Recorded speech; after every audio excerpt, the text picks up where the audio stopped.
Area Lodgebox Series playoffs continue, this time with just the round of 8. Last week we eliminated 4 of our 12 competitors, and next week we eliminate another 4 en route to our 4-driver championship finale at Nashville Superspeedway. Tonight though, Auto Club Speedway, 2 miles of D-shaped oval bring us our 15th round of the season and the first of the round of 8 races. There's 2. Next week will be Richmond, where we'll eliminate our next 4. Kyle Heyer, Connor Horn, and Hunter Sleppy bringing you the action tonight. Connor, welcome aboard. Sunny California. It's a perfect venue. They're going to tear it down someday, but for now, we get to race it here in iRacing. We get to race it in this configuration, hopefully no matter what. It's one of the most fun tracks on the sim, not to mention one of the best tracks in American racing in general. 2 miles of just pure action. You have, it almost seems like at times 8 lanes to choose from. You can really make it work on the very part of the fence, just right next to the fence. You can make it work. You can also make that apron work even at some points in the track, specifically 3 and 4. You can really run anything you want and likely make speed, Hunter. 3 and 4 was the corner in which we saw the most chaotic finish in recent memory from the Area Cup Series, with Connor O'Kresick sending it down low on Jake Nichols for the win Monday night. Ended up wrecking both of them and collected Ryan Hartson as well. And the race winner, Michael Kern, went from being 7 points out of the cutoff line to in the postseason just in an instant. So there's going to be any action, it's going to happen in turn 3 and turn 4 tonight, Kyle. Track temp is 107. We might see that fall, but this has always been an abrasive and slippery surface, kind of conducive to multi-groove racing. I hope and expect to see some more of that tonight like we saw on Monday. Coming into the night, though, we mentioned the playoff picture. Connor, tonight we've got 8 competitors remaining, but 4 are below that cutoff line. Chris Rabel, Greg Mitchell, Garrett Grant, and Shane Therian all in danger, and the cut line is actually pretty well defined here coming into this event, something that was not the case on Monday or Tuesday. No, these drivers are very, very spread out. You see Skyoli at the very top, 40 to the good, but then after those top 2, it really gets a little bit tight, but at the same time, like you said, it really isn't that tight. Furness and Beckner, a little bit of a cushion, 11 and 14 points. Rabel, Mitchell, Garrett Grant, and Shane Therian, who's 16 back, the furthest back. Those guys have a little bit of work to do. There's going to be another playoff spot opening up here, because second on the board, Alan Elwood, well, he's on baby duty. He's on baby watch. Him and his wife are expecting a child, and he is not going to be in tonight, nor will he be in for the rest of the season. Actually sent a message in the area Discord. My championship hopes are coming to an end. We're at the hospital weighing baby's arrival as her water broke this morning. It's been fun, guys, and good luck the rest of the way to the remaining 7. 5 a.m. from Alan Elwood, so safe to say he will not be in tonight. And wish nothing but the best for him and his wife and his baby.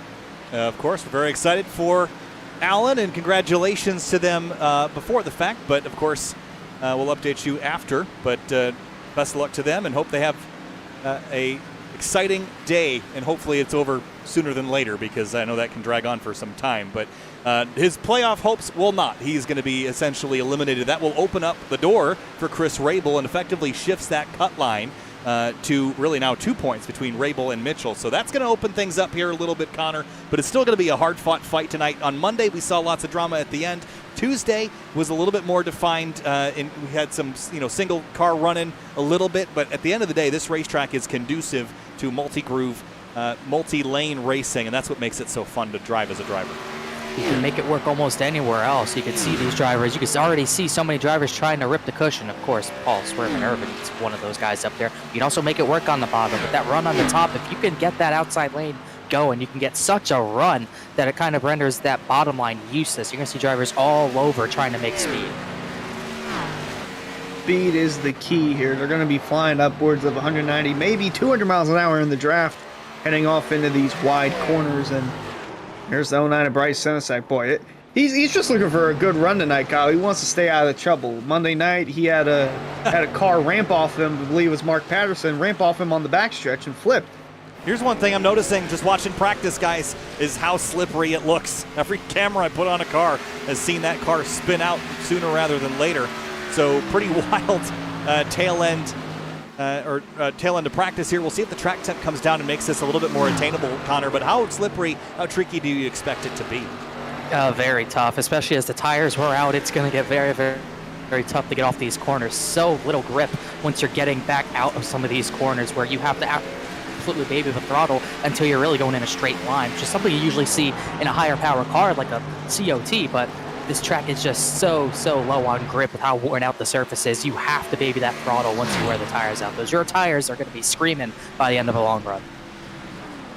James Scully won Tuesday night in the Truck Series, and my pick to win for that race, Brad Slaughter, currently second quickest on the board. Wouldn't it be great for him to get a win in any series, in this case a Lodgebox series, to try and boost some momentum for the Truck Series playoffs? One to lock himself in and chase for a championship there on the truck side of things. And then you got John Furness and Shane Therian, both playoff drivers, both with very solid lap times. Practice about to end. And again, drivers on the left-hand side of the screen that are lit up in the Lodgebox green. That is your playoff competitor list. And you notice that there are 6 of them listed in the top 15. Garrett Grant right now running in P17, and Alan Elwood is the other. He is not going to be here tonight or for the rest of the season. So checkered flag is going to fall here on practice. We'll get into qualifying here in just a couple minutes. But fans, if you're not on the Area iRacing Twitch channel, you should be. Be sure to subscribe to the Area iRacing Twitch channel for only $5 a month. You can watch all area broadcasts commercial free. You can also use new Area iRacing emotes in the chat, and you'll also earn double channel points as a subscriber that you can use to redeem for free merchandise. I like that deal. Free merch, just head over to twitch.tv/Area iRacing, subscribe, and earn those channel points on the Twitch side of things. Thanks for joining us here again tonight at the Area Lodgebox Series Round 15, Round 3 of 5 of the playoffs. Connor qualifying tonight with a under 25 car, or about 25 car field. That means that I don't think qualifying is incredibly crucial here, but we saw it on Monday and Tuesday be important to just stay out of the early collisions. Yeah, I don't really want to be in the middle of all that stuff with how sideways so many drivers looked in practice. I really don't want to be in the middle of all that, especially on the first lap where you're going to see probably 3 and 4 wide, everyone trying to make up positions as early as they can so they don't have to do it on old tires. You do not want to be in the middle of all that mess, so a top 10 qualifying run's pretty important here, I would think. There's Brad Slaughter. He won the pole Monday night, but fell outside the top 5 within the first lap. So if you don't get up to speed or you don't get a good initial start, you're in for a heap of trouble if you're Brad Slaughter. Don't want to repeat that again. Well, best thing you can do is start up front, and he's going to kick off his flying lap here. And with the Xfinity cars kind of staying similar over the last couple of years and the Cup cars and trucks changing quite a bit, Connor, one of the things that we've noticed is that the Xfinity cars in some instances are faster and a little harder to drive, but certainly the lowest downforce configuration and highest power configuration of the week, and that means that these things will be a handful at speed. You're gonna see times and speeds going into these turns up to about 190 miles per hour, and in a draft that can only climb more and more. Looking at Slaughter's line, I don't think you'll see anyone qualify on the very top line other than maybe coming to their hot lap. They'll use the top of 3 and 4, but Slaughter on the bottom on the white line comes to finish his first lap, a 41.065. We'll see if he goes for another one. 192 in the turn number 1. Pretty quick there, flying around Auto Club. It's a shame this is going to be a short track in a couple of seasons' time. But you're telling me. You don't have to mention that. We don't have to. Hey, we don't have to mention that at iRacing. Maybe they'll preserve it. I would hope they preserve it. Actually, now I think about it. Well, what is it? A legacy track that they can do to this? Well, it's never a guarantee anymore because they didn't do it to Watkins Glen, and that made me sad. Neither did they do it to VIR, and they murdered Oak Tree, so who knows? But I thought Watkins Glen was worth saving in the state that it was. Same with VIR, but iRacing didn't seem to think so. Qualifying continues. Tommy Ryan second, Rob Ackley. So it was lap 1 for Brad Slaughter Jr. That was the fastest. This is also different from the trucks and the Cup side of things where fastest lap came on lap 2. Let's see if Tommy Ryan can pick up. Kind of sliding the rear. A little bit heartbreaking last week at Vegas. An early crash took him out of championship contention. We'll see if he can bounce back, maybe compete for the win tonight. A 41.137. He does not go faster on lap number 2. Neither did Garrett Grant, who just came across the line. Actually, I think he did, but I think he sandbagged lap 1. As we look at Cameron Hearn, another fast driver. I believe another heartbreak for him last week. He didn't make it either, but he has so much speed all year long, and that's going to be maybe a good save. Yes, it is, but the lap is gone. Yeah, and that was his second lap also. So he is not going to get a qualifying time in here. And this goes back to what we saw earlier, Hunter. Drivers just slipping and sliding in practice and in qualifying. That doesn't bode well for the race when you get 20 other cars around you trying to make speed. Absolutely, as we got James Scioli, who now looks to assert himself as the top contender for the Lodgebox Championship, and he's on a winning streak. He's won both playoff races we've had, looking to go for a three-peat and to just lock himself up championship spot right away. And fans, if you think that if you think he's going to be the winning driver tonight, over in the Twitch chat we have a new poll question. Will the race winner's car number be even or odd? You can use !bet, then the word even or odd. The wager as little as 10 channel points up to 10,000. I went ahead and I think it's going to be an even number because I like to lean a little bit. I like everything even all the way around. Jacob Bell, however, thinks it'll be an odd number. So if you think that James Scioli is going to win the race, it could be an odd number. If you think Matthew Cochran will win the race, that would be an even number. You use !bet odd or even. Really interesting into what the car number will be, the winning car number. Yeah, that's an interesting concept, actually. I was just looking down the list to see which I would prefer. I think I would go with odd, just based on the number of cars in here with odd numbers, Connor, but your thoughts?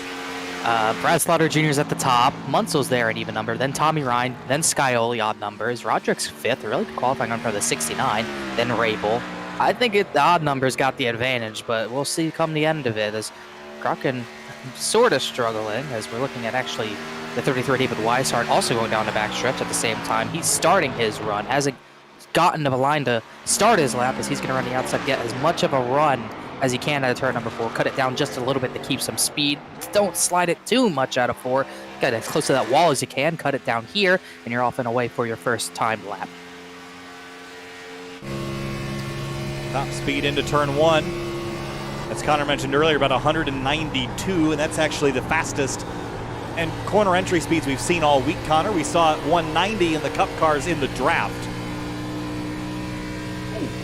Yeah, and we're going to see that even climb even more with the Xfinity cars in draft. You could see how much Weishart was fighting off a turn 2, really had a wicked wiggle out of the corner, but he's able to corral it down. He's going to go all the way down to the bottom on the white line, almost just barely touching that apron to help it turn a little bit more, hanging that right rear out, trying to get the grip he needs to get to the line. This could be a solid one.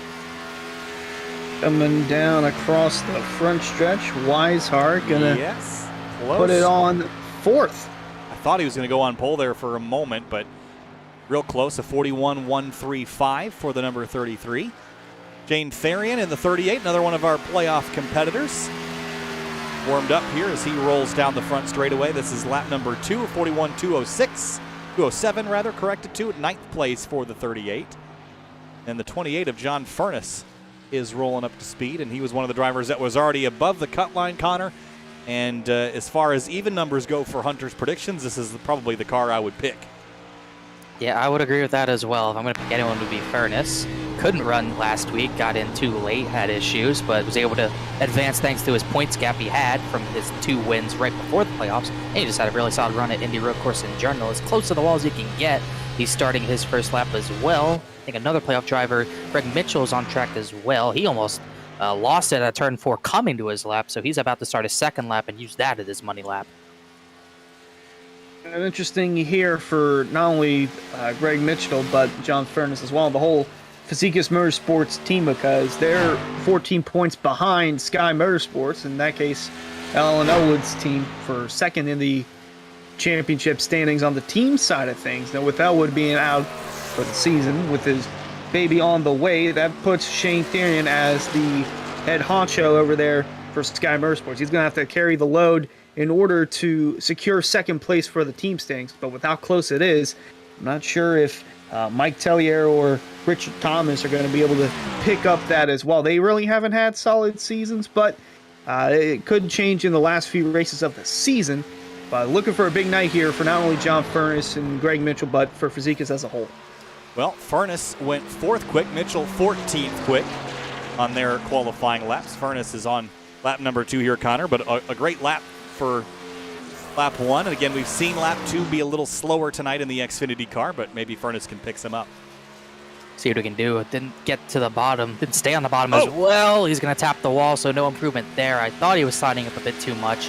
off that lap won't do any good, and he should be the last one to really put a time down. Only 3 other drivers haven't put a time down. Ed Robertson, James Cooey have not gotten on track, and Cameron Hearn obviously messed up his 2 laps. I think that's one theme that would go, one word to describe, or 2 words to describe Cameron Hearn's season: bad qualifying. It just seems like every week at this point he cannot get a time down. It's really hurt him this season. And then looking at it, John Furness is an even car number, and he's a playoff contender. It seems like every other playoff car has an odd number, well, except Therian. But right there in the green, you see those are the playoff drivers. So 5 of them have odd numbers, 2 of them even number. Actually, no, I can't count. 3. Therian, Mitchell, and Furness, and then the remaining 4 have odd numbers. But if you're looking for even numbers, you got Furness, Therian, and Mitchell. But I'm expecting a big night for Mitchell and Furness from Fazekas. 3 of the top 5 and 5 of the top 7 are odd numbers, so I'm team odd tonight. We'll see how it pans out. You know, the other interesting thing, Connor, is looking at the distribution of playoff competitors here in qualifying. It's not a solid block of green down the timing and scoring. There's a lot of drivers in there that are not playoff competitors. Now, Tuesday we saw them play pretty nice in the Truck Series race. Monday, however, we had some drama for drivers that were not in the playoffs getting together with ones that were. We'll see how it pans out tonight, but it's going to be interesting. This is a big track with a lot of speed and very low downforce, so we'll see how drivers play ball tonight, Connor, but it could be sketchy out there for sure. Yeah, you don't want to see contact, especially at a track where you have multiple lanes to choose from, but we saw that on Monday night. We'll see if we see it tonight. And we have playoff drivers, non-playoff drivers that are extremely fast tonight. The top 3 competitors in qualifying are not playoff drivers. Brad Slaughter Jr., Justin Munsell, and Tommy Ryan in the top 3. Ryan obviously was last week a playoff driver, no longer. And Munsell and Slaughter just looking for wins. It's a great qualifying run for Slaughter as well. See if he can get a better launch tonight than what he did Monday night on the Cup side of things. So before we get into our starting lineup here tonight, fans, be sure to visit Roasted Gems Coffee for some of the finest coffee from all over the world. Use discount code iRacing for 10% off your order at roastedgems.com. For those that are watching live, you can check out live timing and scoring. That's simtvbroadcasting.com. Navigate to the live timing and scoring section. You'll get an updated timing screen every 5 seconds, and you can follow along at home in a different tab where we get rolling in our race here this evening. This is round 3 of 5 of the Area Lodgebox Series playoffs. Connor, tonight's race, 100 laps, 200 miles. It's going to be pretty wild, I think. It's going to be a pretty amazing race, and I think we're going to see some strategy if it goes green. I'm not particularly sure. I really don't know if you can go 50 laps here in these Xfinity cars. It's going to be close if I had to guess, but I don't really expect it to go green. I think we're going to see a lot of people slipping and sliding. We saw it in practice, how hard it was to keep the cars under you, out of the corners especially, and being in traffic and trying to battle people at the same time. It's going to be another compounding issue for these drivers to really handle these cars, trying to battle and also being on the edge of control. It's going to get wild. Yeah, we saw it Monday night. It seemed like it was going to be a pitch strategy race. Seemed like it was going to go to the end with some drivers running close on fuel or tires, and then a late yellow came out and thwarted that. But I'm looking for it to be a little bit intense with some yellows mixed in between. Not sure if it'll be towards the end or towards the beginning, but I do think we'll see a long green flag run right in the middle of the race. All right, so heading down to the racetrack here in just a moment as the session ticks over. Look at the cloud cover we're going to get. That might cool some things down here in Fontana, California, but it's still a sunny afternoon. Quick look at the weather information. It is 65 in the air, but the track temp is 100. Connor, we might see that change around a little bit throughout the night, but I bet you that track temp will fall. I would think so, especially if the cloud cover stays on the track. It's definitely going to fall. It's already at 100. It might get into the low 90s by the time we get to maybe the 10th lap, but that's if the cloud cover stays like this. Only partly cloudy, but it seems like there's pretty big clouds trying to play a factor in how this race goes. All right, here's a look at your starting lineup, kicking things off with row number 1. It's Brad Slaughter Jr. in the number 81 Chevrolet. Justin Munsell will start alongside him in the number 20 in second. Then the third car in that non-playoff brigade, Tommy Ryan, heartbreak last week at Vegas. He'll try to bounce back. And John Furness, who could be another championship favorite after Elwood's exit, he starts 4th. Row 3 is the number 33, David Weishart, alongside James Scioli, playoff competitor. And when you look at the standings, Scioli leads them with 6 wins, 2 of them very recently. He starts 6th. Then Travis Beckner in a 7th position. He had some drama last week at Vegas, but was able to advance, as well as Shane Therian, who was able to advance. He starts in the 8th position. Those two have history a little bit. They sure do. 9th place is AJ Rodriguez, number 69. Chris Rabel starts 10th, clinging to a playoff spot in that 29. Rob Ackley also bit by incidents. Same with Tommy Ryan. He starts 11th after being eliminated. Garrett Grant, who impressed at Vegas, to fight his way in. We'll see what he can do this week. He starts 12th. 13th place is Tom Bourne in the number 16. Greg Mitchell starts 14th in the number 2. Mitchell's going to have to make some ground up. 15th place, the 09 Camaro Bryce Senesac, who had some trouble in practice. Swervin' Paul Urban is always here for a show and a good time. Maybe not a long time, at least in this race. He starts 16th. Boris Smith in the 84 starts 17th. Colin Fambro 18th in the 18. Jeff Ryan starts 19th in the 37 Kiss Camaro, and then alongside him, Ricky Harden in the 15. Steve Durham starts 21st in the number 1. Mike Tellier in the 47 starts 22nd. Then the final row of qualifiers are number 12, Matthew Cochran in the 4 Bass Pro Shops Camaro, alongside him the 96 Supra of Jacob Hudson. Then 25th and 26th, Cameron Hearn and Ed Robertson, and James Coey in the number 24 wraps up your 27-car field. Real quick, before we go green, Hunter, who you got winning this thing? You picked an even number. Who wins? Furnace. Connor, who you got? Scioli. Okay, let's go. All right, and Justin Munsell in the 20 is going to be on the outside of the front row. My pick, 28 of John Furness, gets it done tonight. Green flag from Fontana. The area Lodgebox Series playoffs are back underway from California.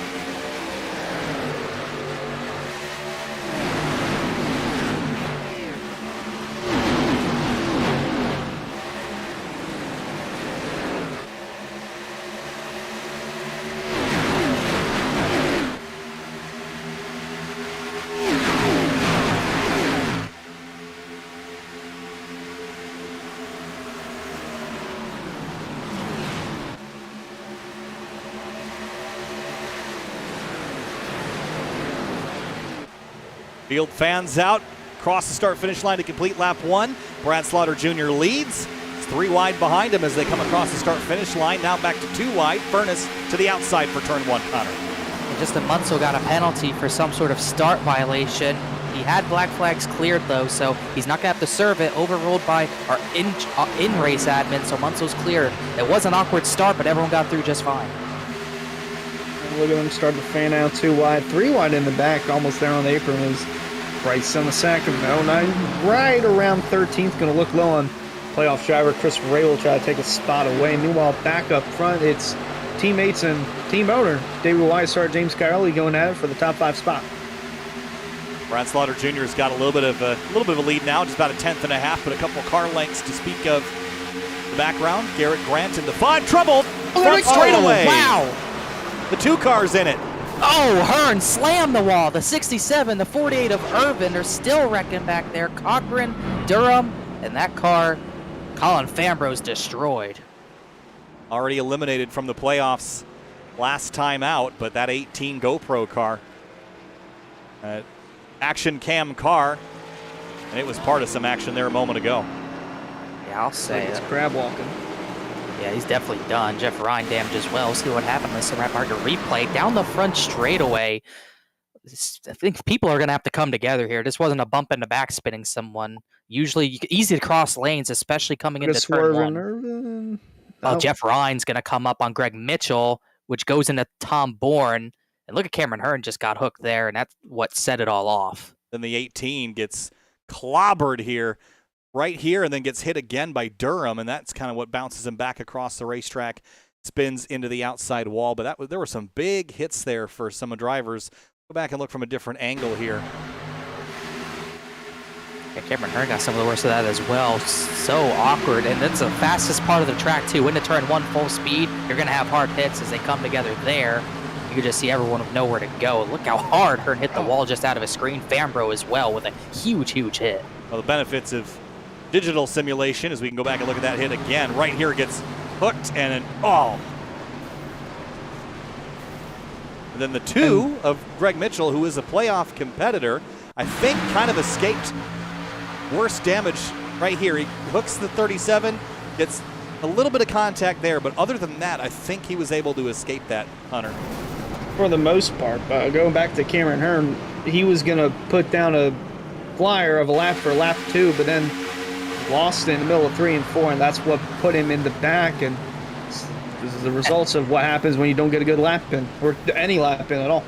It almost looks like he kind of got hit and decided, oh, well, I'm in it. That's the end of the race. It almost looks like he turned right, but either way, still huge hits. That very beginning of the race didn't even make it really 5 laps, and a bunch of drivers already out of this one. And not much Durham could have done at all. He tried to turn left to miss it, but he had the 96 of Jacob Hudson to the inside. Here's what Steve Durham saw. It's behind it, has time, but when the smoke is out there, you really don't know where anyone's going. He tried to go high, but they all came up there. He also got hit by Hudson, so he really couldn't turn left. Hudson kind of boxed him in. That will take out a handful of people. Irvin, Fambro, Ryan, Durham, and Hearn. Greg Mitchell's in pit lane fixing some damage. It's actually a lot more significant than I thought, guys. There was a lot of damage to that right front. Yeah, I did. Trying to see where he got that from. I thought he got away with it. Was that Jeff Ryan? I think he hit Ryan in the door. He did. I thought it wasn't slow enough that it wasn't going to damage it, but it did bend in that right front quite a bit. It was at 160, so definitely wasn't soft. That's really going to hurt him. Someone who does need points coming out of this week, and it's going to be especially tough with all that damage. And pretty much every other playoff driver, I think, is through that. Really the only one with issues. That's going to hurt him.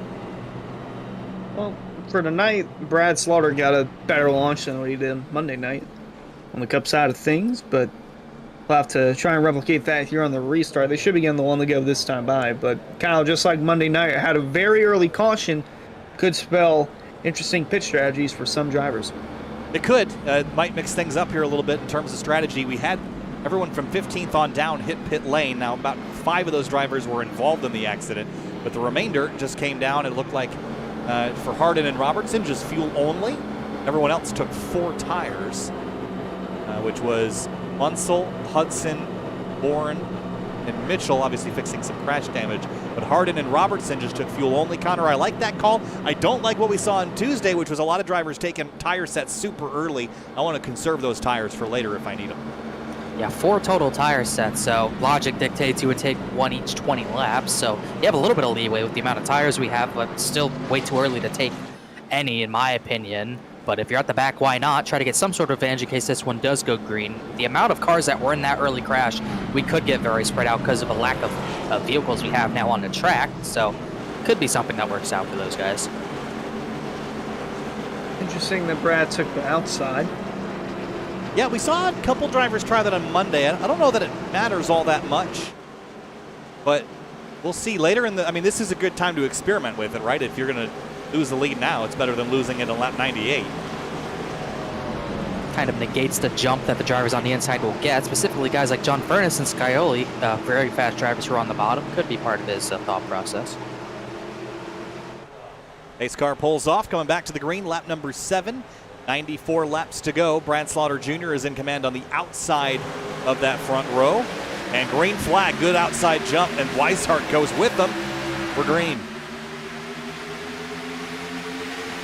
It's going to get both of those drivers easily clear of Tommy Ryan. Here goes John Furness to the inside, trying to get that 3rd position away. They're going to go 3 wide. Look at Travis Beckner setting it on the outside. Furness backs off a little bit. Beckner trying to get rotation on the top. He's going to have the run down the back. Great move, and the battle for the lead starts.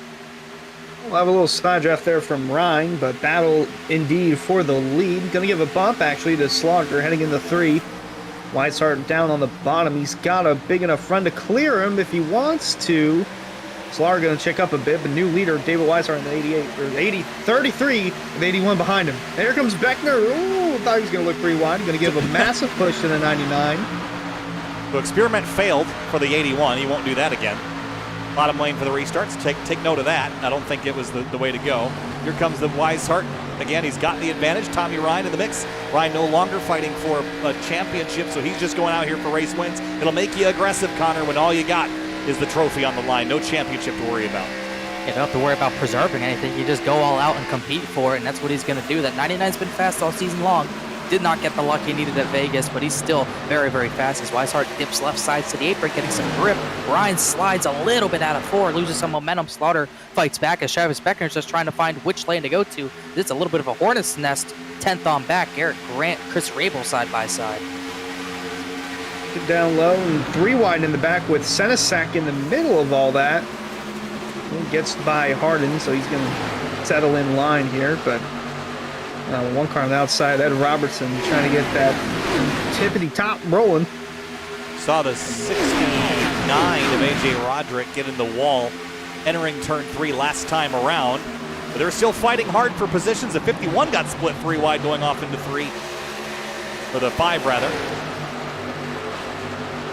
Same driver, different night. Sorry, Connor. Yep, different night. And meanwhile, through all that, Brad Slaughter fought hard, got a great run through 1 and 2 on the outside lane. He was able to get that lead right back. He pinched Weishart down, negated his run out of the corner, and Tommy Ryan's going to try to replicate that. Also try to get to the runner-up spot as Weishart tries to fight and keep track position. 81 gets back to the lead, as we could still see a few drivers starting to rip the top. Forrest Smith is really the only one venturing up there, but he is making time, looking to go by point leader Sky Foley. He's on the rear bumper of Furnace. Who doesn't love kittens, bunnies, and little baby seals?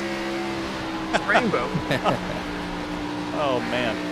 And he's making good ground. He started 17th. He's up to P6, Connor. I think that was an understatement. He's going real good right now on the high side. We saw this similar thing on Tuesday night. Drivers being experimental early. They made up a ton of ground up top. I think it was Tom Bourne doing it on Tuesday, Hunter. It was Tom Bourne. He got that rolling, but I'm wondering how much of a concern it's going to be for his tires in the longer run. I mean, right now it's looking good. I honestly thought, with how fast he was going on the top, I thought he was one of the drivers that came down pit road, but it's actually Munsell, the highest of those, that just pitted at the 13th position. I don't know that they've used enough tire for that, for any tires to really be advantageous. Those that took tires have not really gone anywhere. Just A.J. Roderick and Mike Tellier are kind of fallen back into that group. They haven't really moved forward. Battle for second, Beckner and Ryan still battling door to door, and here comes Forrest Smith from 17th on the grid up into the mix inside the top 5. What a run for Forrest Smith. Really hasn't seen anything from him in a while, but he's making it work as those two, the 99-27, they almost did touch in turns 3 and 4, but they were able to keep it off one another, and now they're going to have to deal with a 3rd car. Forrest Smith ripping the top like he's Kyle Larson in his 2021 championship season. As those two go door to door, he's looking for a way by. What you're calling it, the Larson line, that's what Forrest Smith is replicating here, or trying to do so, but that battle for second, that's music to the ears of Brad Slaughter, because he's just driving away from this. Half a second advantage for the 81, and you're right, just putting some distance on him, not draft locked like we were on Monday or Tuesday. You could drive away from the field if you've got a better line tonight. But Forrest Smith, he's the highest of them all, and tries this again. His progress has slowed a little bit, but he's still making speed up there. And I do wonder, without any rubber up there, how much that's going to destroy his tires over the course of this run. But running right against the white line on the bottom isn't going to be much better, Connor. So somewhere in the middle is really the truth.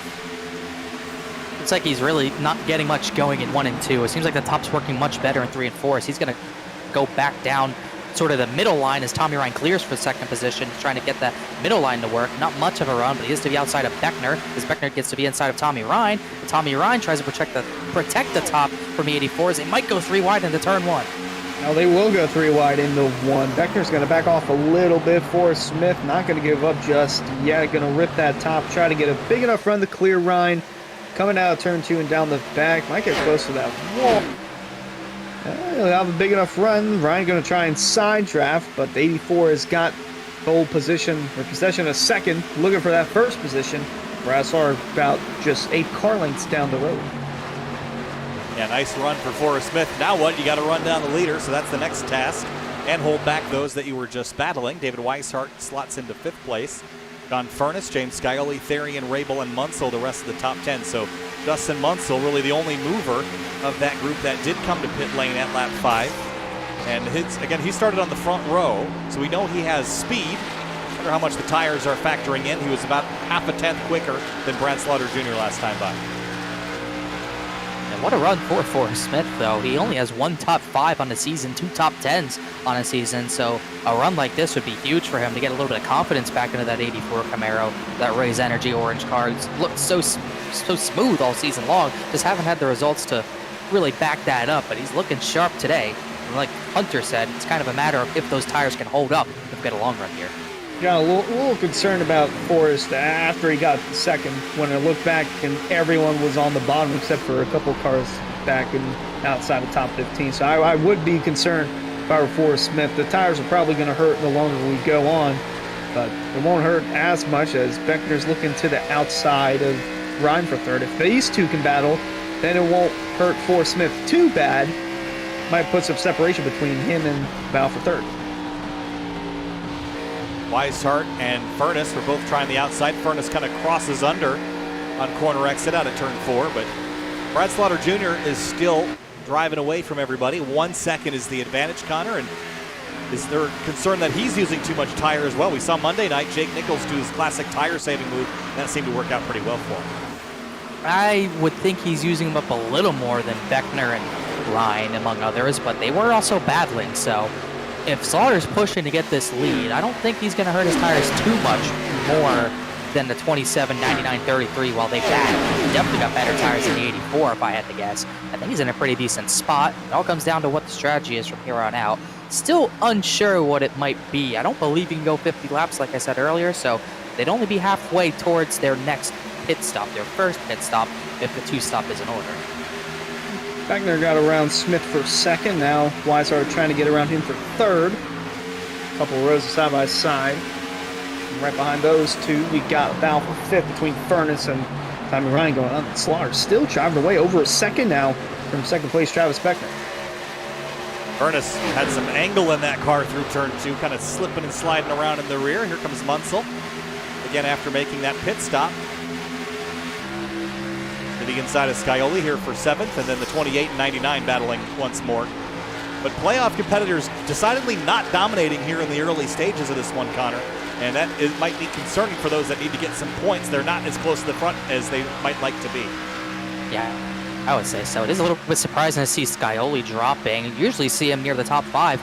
Him being in 7th place isn't bad. It's kind of outrageous to say it's kind of odd, but it is a little bit unlike Scioli, especially after 2 wins in a row. But he's had a few instances of winning 2 in a row and can't close out that third, so it might be a case of it just isn't meant to be, as Forrest Smith almost hit the wall. I think we're starting to see those tires kind of show their age as Scioli blows by, and here comes Theory. And it was a good run, but that outside lane can't really sustain. No, not with the wear that's been underneath the tires of the 84. It's got the same amount as the rest of the top 10, except for Justin Munsell, who's quickly worked his way inside the top 10. Now about to be the top 5 if he can get around either Ryan or Furness, or maybe both. Yeah, the difference for the 84 is not when he took tires, it's where he took the tires. And that was to the high side where there's not a lot of rubber, and he was driving really hard and using up the rubber while he had it. So it's not that they started any newer, it's just that he used them up a little quicker. So backwards he will go, back to 9th place as we watch Munsell creep back up closer to the top 5 and put pressure now on the 99 and 28. Yeah, Forrest Smith had a few other drivers trying to use it. It might have helped him a little bit, but not the case. He's the only one up there. I would not be surprised to see people try that near the end of a race, though, and it might be more handy for a short run to the end if we get that, but just not working quite yet. His battle for second hasn't been going away, but I think David Weishart's starting to get away from Travis Beckner a little bit. John Furness still in 4th, Ryan 5th. Munsell still fighting back. He is now in 6th. Furness and Beckner have both been closing the gap recently over Slaughter. Saw got up to about 1.2 seconds, while Weishart's just cut that in half, so now it's just 6 car lengths separating the top 2. And here's Munsell looking for 5th underneath Tommy Ryan. He's going to have the position. Ryan going to try and get a good run here down the front stretch. Has anybody noticed that this pack is running pretty single groove in comparison to Monday, where we saw lots of drivers experimenting high side, low side, and really you could look at any given corner and you'd find drivers all over the place. Here they're kind of all converging within about a lane and a half of each other, Connor, which is not something I expected to see, especially when the track isn't really rubbered in. The track's kind of equally bad everywhere.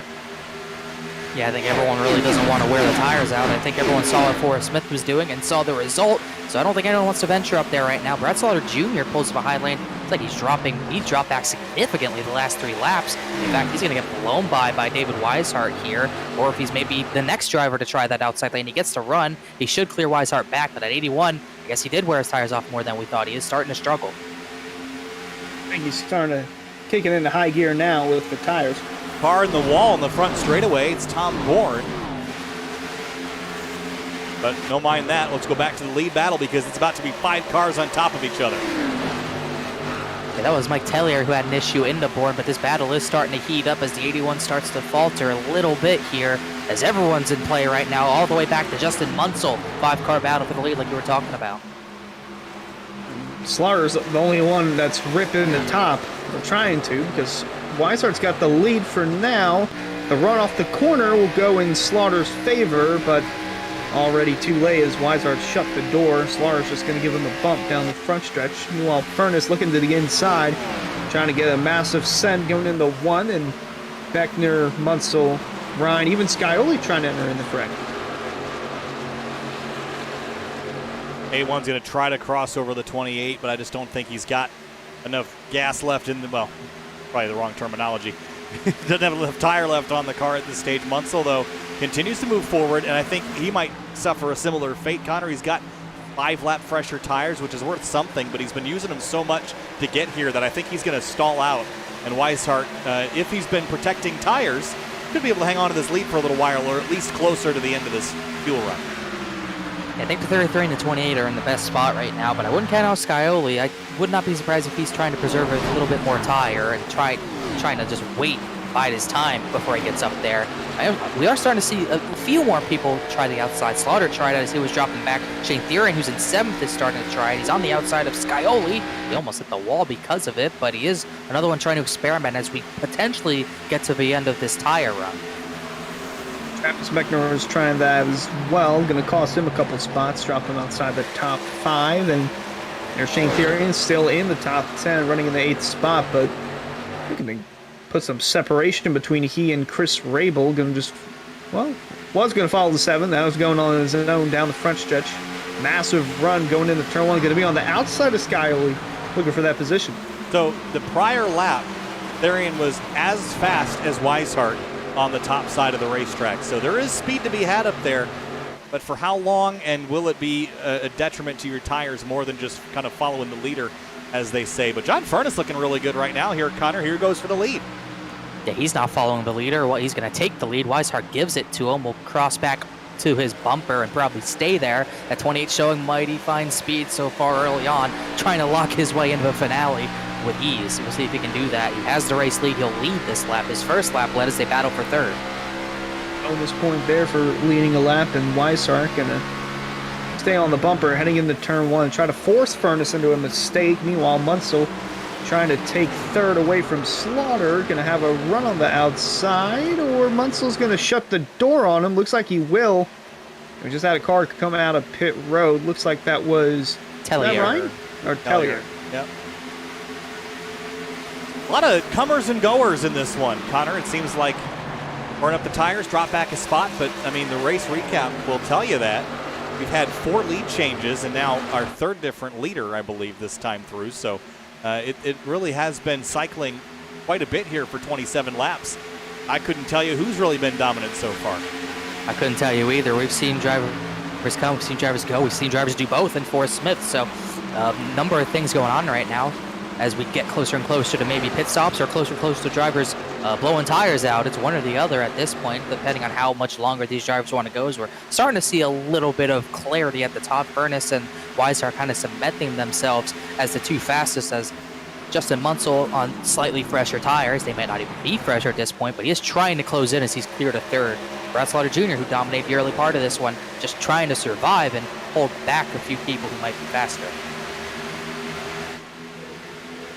Watch the field fly by. Ryan falling a little further back, still right around that top 5 spot, but he's only car on the bottom.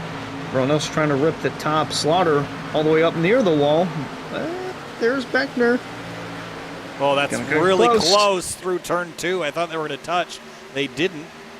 Scioli and Thiering got a great view of that, and Scioli's going to go drive around the outside of the 99, that one corner exit, take advantage of it. We're closing in the 1/3 mark of this race, and it's going by quick. So drivers will have to keep that in mind as they plan their strategies, that we've gone green for quite some time and that these laps are clicking by real fast. Yeah, I think we're starting to see some guys who were kind of being a little bit cautious starting to make their way to the front. That puts Scioli in the 6th He's looking for 5th potentially. Meanwhile, Travis Beckner's looking for 4th as Slaughter continues to struggle. He clears him into 1. 81 trying to fight back, but Scioli's onto his inside now as those two go door to door out of turn 2, as they're 3 wide in the back with Mike Tellier on fresh tires trying to make up time. This will be interesting if Tellier just drives through this, which it seems like he's going to. But they're battling for the top 5 here. Tellier's 2 laps down. Going to get really close here. He's right in the middle of this. Not backing down. He's still racing, guys. I mean, he's trying a different strategy maybe an extra pit stop, but that 47 has a little bit of right side damage that might have prompted the pit stop and get off strategy here a little bit, but still in it right now as they go 3 wide into turn 1, the 47 on the bottom.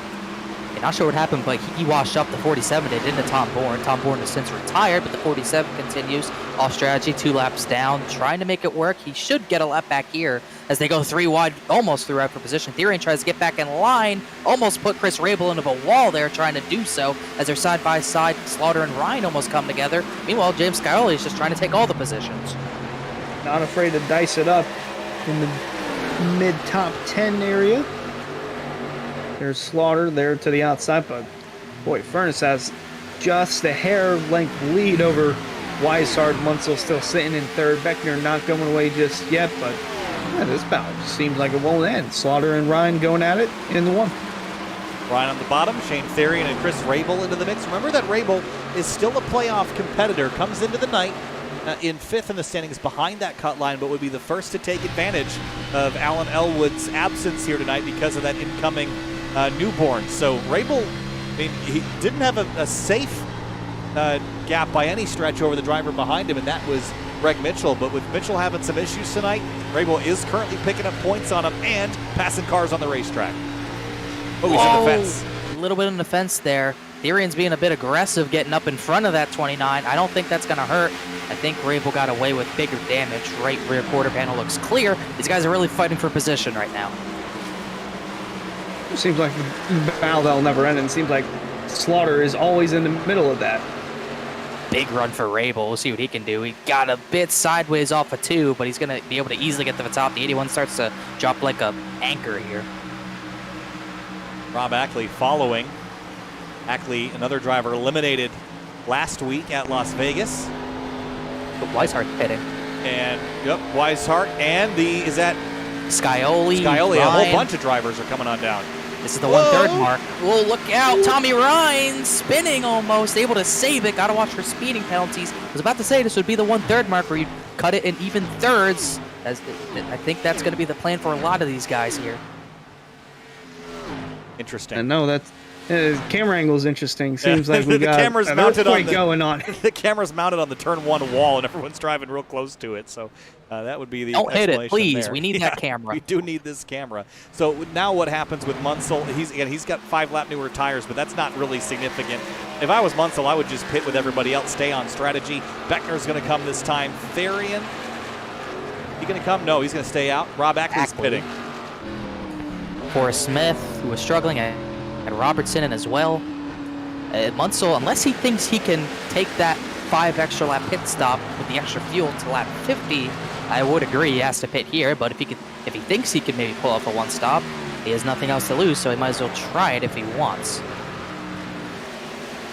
28 gets back on the racetrack ahead of David Weishart. Good clean pit stops for those two. Scioli's a couple seconds back. Brad Slaughter Jr. Chris Rabel only had 7/10 of a second. Or sorry, 7/10 of a second recorded in the pit box, guys. Connor, can you go confirm that he got tires put on that car?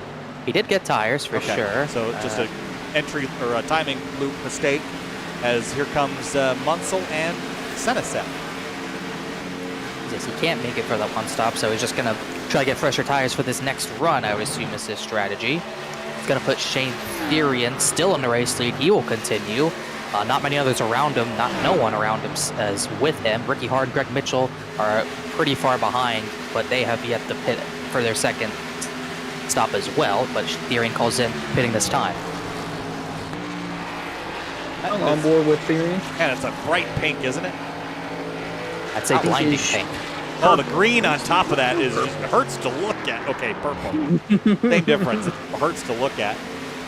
Nice livery, though. Is that a Simrat Market livery? Sure is.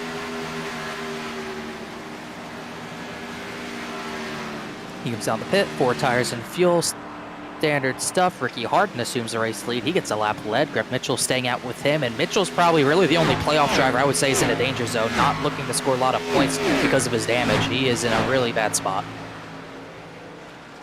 Yeah, it's unfortunate there. Just gotta make do with what he's got.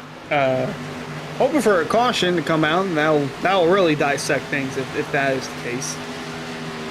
Yeah, I mean, who knows if he had enough time to fix his damage before, but it is a lot more severe than we initially thought.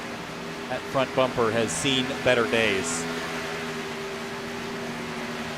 So John Furness should cycle to be your race leader.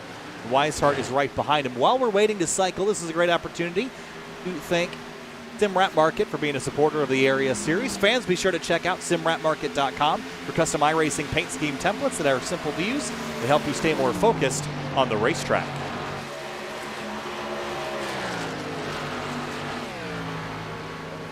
Harden, Mitchell, Cochran, Hudson, and Irvin still on track, yet to pit. And the 81 slicing and dicing through some traffic here. Yeah, I'll say, wow, they are racing pretty aggressively. Well, now they got this new rubber. Everyone's being very aggressive. I'm sure Brad Slaughter wants to make up for lost time from that last run. He's going to have to if he wants to stay in this, but he is struggling to keep Travis Beckner behind. Beckner has had speed. He just hasn't gotten to track position at all yet this race. He's going to look to the inside of the 81. The track, that would be for 9th. I'm going to take it with ease. Ryan with a good run here on the 81 to the inside. Does he have enough to pop out from behind him?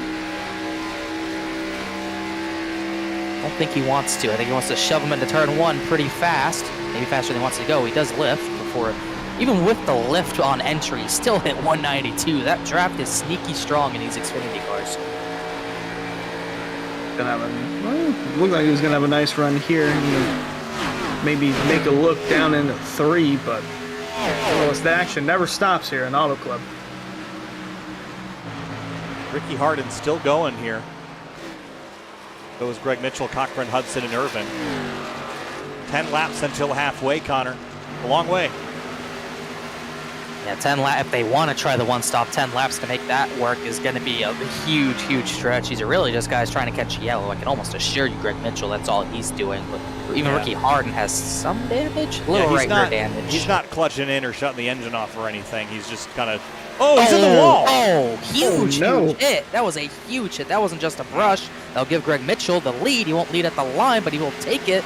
Ricky Harden's got bigger problems. That was a slap of the wall as he just got sideways and he could not catch it before for that right there. Ooh. That is huge. A big hit for Harden. So that will almost certainly force him to come to pit lane and fix some damage. Furness and Weishart trading spots. This will again cycle to be your leader. This is a big deal here. This is effectively the battle for the top spot. Not too far behind is James Skyerly trying to get in that battle. He wasn't really into the top 5 until pit stops really started. He had a great pit cycle, clearly. He's really the only one who could keep up with these top 2 right now. He sits looking to cycle out the 3rd with a big gap for Travis Beckner.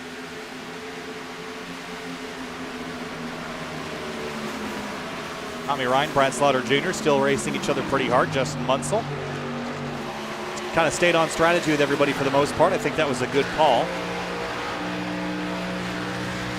Did pit about 3 laps later, so he does have fresher rubber again.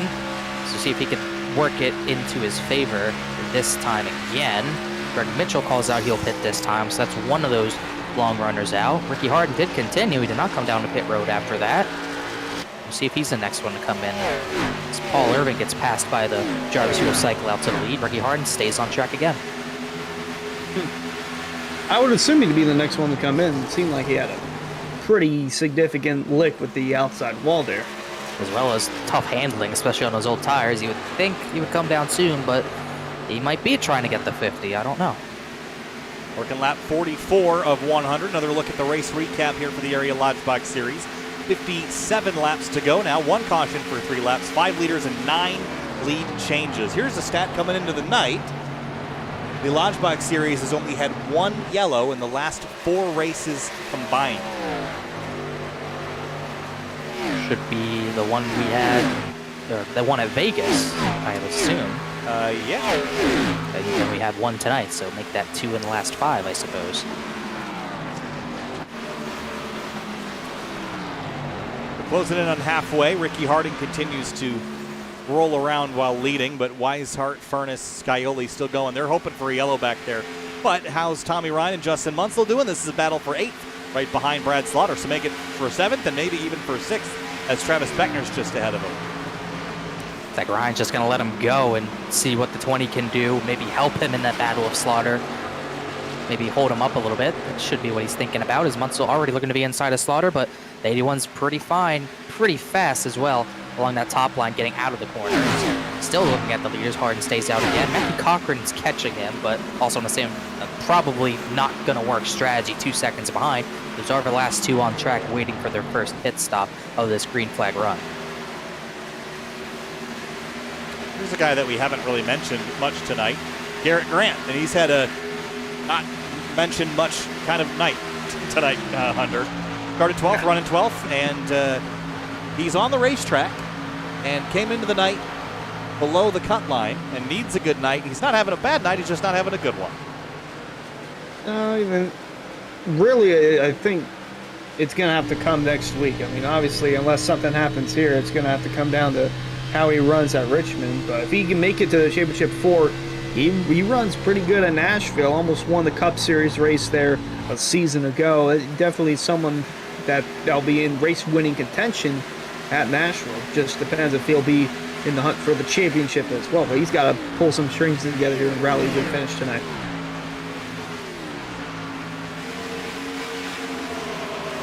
Munsell, Slaughter Jr., and Tommy Ryan still 7, 8, 9, Connor. There's one thing I was going to mention. Because of Elwood's absence for this season, once again, we talk about that cut line, it would shift to Rabel. Mitchell came in 2 behind Rabel, and he's not in the question. Garrett Grant came in 4 behind Rabel, which Rabel would be that last guy in, so it's really the guy he's got to catch. But Chris Rabel is having a solid run in 10th, not too far ahead, but he is ahead. Grant is still ahead of Shane Therian, who came in a point behind Grant, albeit that's because Therian stayed out the longest of almost anyone else. It is coming up on Garrett Grant, so it was a great run. He had such a clutch run at Vegas to get himself into this next round, but he is going to have to do a little bit more. Area Lodgebox Series playoff race, 3 of 5 from Fontana, California, and the Auto Club Speedway. Round 15 of the season is underway.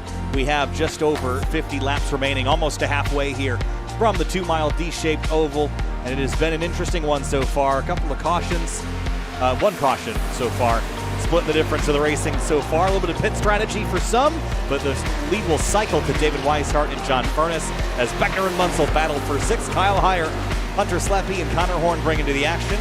Hunter, as we work towards halfway, Cochran pits. Hardin will soon as well. They're going to cut a pit stop out if they can manage that in the second half of the race, but I think the guys up front leading this thing, Weishart and Furness, are in the best spot of anybody. Oh, absolutely, especially Furness, because he's right there on the coattails of David Weishart. Not letting him go just yet, but Weishart obviously has the cleaner air, going to use that to his advantage as much as he can. Trying to hold up to 28. So his team car, James Scioli, can catch up as well, make it a 3-horse race. Working lap 49 now of 100. And ticking away laps. And heading towards our second hit window, which will be around lap 63 to 67. That will be when you make your final stop of the evening. Now, if you're Ricky Hardin or maybe Matthew Cochran, you're going to make 1 stop and try to run to the end from there. But you also have to keep a reasonable enough pace. That might be challenging with how much they've had to save and how off pace they'll be with tire wear. And how much damage you have as well. If you're in Ricky Hardin's case, with how big of a slap he had, it's really going to hurt as well. And he's just been all over the place this entire run. As he's low, he's going to pit this time. So he'll pit 49 coming to 50. If he get a pit speed, he will. So finally, they'll get the lead to David Weishart. But I don't see that working for Hardin because he just didn't have the pace. But if he can stay on track again, they'll pit for their second time and then maybe try to catch a yellow at that point. That might be a strategy as well. Might be. or Furness might try to take the lead here down the back. Has a good enough run on board with 28 machine of Furness. He can look to the inside if he wants to. He's going to do that. Here comes Furness looking low, going to try and take the lead right now and set sail. Who will lead at halfway, coming back to the stripe. Furness clears Weishart. Weishart's going to try to cross him over. And after 50 laps of racing, the top three have led the majority of the race. And across the line for John Furness. He will lead another lap tonight. His eighth lap in the list. Weishart has led 6. Scioli, well, I thought Scioli had led a bunch, but I was mistaken. It was the 81 of Brad Slaughter Jr. that led the other chunk in this race. And then Ricky Hard got a decent amount of laps led as well, so that helps him a little bit. Hard just came off a pit road. Should be the first one a lap down. Actually, it's going to be Matthew Cochran blown by, so that'll be the battle for the time being for that. But meanwhile, the battle for the lead subsides as Furness gets away, and Scioli tries to close in a little bit. Meanwhile, Travis Beckner, Justin Munsell in their battle close in a little bit as well, but still just under 2 seconds off the lead. On board with Justin Munsell. Watch the speed climb in the draft. We saw 190, 191, 192, 193 off into turn 1. And you're just kind of balancing, a little bit of a drag at the brake to settle the nose and get some rotation, and then back on throttle. Balancing that rear tire grip, and good corner for Munsell, but not quite able to encroach on Beckner's fourth that time through. And soon enough, they're going to have to fight a few lap cars. The lap cars of Hardin and Cochran. They're battling for the lucky dog, so they're fighting while going through these guys. It really hurt Brad Slaughter Jr.'s run through 1 and 2. Kind of hurt Tommy Ryan as well, as Munsell's about to get swallowed up by the 4 and the 15. Still trying to battle with Beckner at the same time. Always interesting with the lap cars interfering with the lead lap cars. I wouldn't necessarily say interfering, but just in the mix with this. I mean, they have interfered a couple of times throughout the season, but certainly don't want them to interfere with this, especially playoff driver Beckner. Seems like they're going to do just fine navigating their way around him and Munsell. On the other hand, trying to rally off a solid run for the number 20. Close there with, I believe that's Ricky Hardin trying to get there. The 27 tucks in line. A little bit of yaw there out of turn 4. Maybe some oversteer that he'll have to fight. As we encroached on the last 40 laps of this race, Connor, we're down about a half an hour worth of racing left. That's always when I look up at the timing screen and say, man, we're almost done with this. It feels like we just got past halfway, but throw the caution in there. This is going to go by very, very quickly. So I think you've got your front runners established, your top 5, Furness, Weishart, Scioli, Beckner, and Munsell. But now it's all going to come down to pit strategy and executing, and then just who can make the tires last the longest in these green flag runs. And Furness and Weishart have done an excellent job of that tonight. Yeah, they have done a great job, and I'd love to be in Weishart's position right now. We kind of have the best of both worlds. You can kind of see when Scioli's going to pit and kind of react to him, but you could also get the jump on Furness if you need to. So second place is where I'd want to be right now, because the pit strategy is going to come in handy, and if it does go green, it's likely going to decide the race when all 3 of these guys come down to pit. So we get a caution, in which that was the case Monday night. And with the way the race started out, it wouldn't surprise me if it follows the footsteps of Monday night's Cup event. But Munsell trying to hold on to the 4th spot for now, but that Beckner all over that bumper. They just traded spots on the front straightaway. Munsell got by Beckner, and Travis is trying to get back by at this stage, but I think that 20 is a little bit quicker. Slightly newer tires on board that 20 car. He was actually trying to get it for a while. He's able to make it work. Gets into the 5th position. Still looking at this battle for between 19th and 20th. Hardin and Cochran just getting by Weishart, and then they'll try to get the John Furness to naturally get their lap back as, oh, they're closing fast. Hardin wants to get by first. They're all over the 28. Got to find a way by. Hardin's upset of a back of Furness. They're side by side behind the leader. I don't think Cochran wants to be a part of that. I don't think Furness wants to be a part of it. I wouldn't want to be a part of it if I was any of them. I think Furness should just let him by, but he can't give up too much time, because getting through those guys passing Weishart and Scioli, it actually gave him a little bit of a bigger gap than he had, just ended up helping him. Hardin gets by. That puts Cochran the first driver lap down, but the 4, after letting the 15 get by first, he'll get by on his own. That's what I was going to say. I don't think that the 28 actually kind of won out in that scenario, gained some ground on David Weishart, and as long as he can last the entire run, pacing himself like this, he'll be in great shape, but pacing yourself can be a real challenge when someone else blows by you that's done a little bit more of the same. So here's a battle for 8th, Shane Theron and Chris Rabel. Both of these drivers are playoff competitors and battling for the 4th playoff driver spot on the timing and scoring tower in P8. Majority of the leaders pit on 33. Shane Theron actually pit on 36 to get a little bit fresher tires, but he did drop back further than I thought he would. As you said, he gets back up to 8th, does have another second to get to Tommy Ryan, and that's another half second to Brad Slaughter Jr.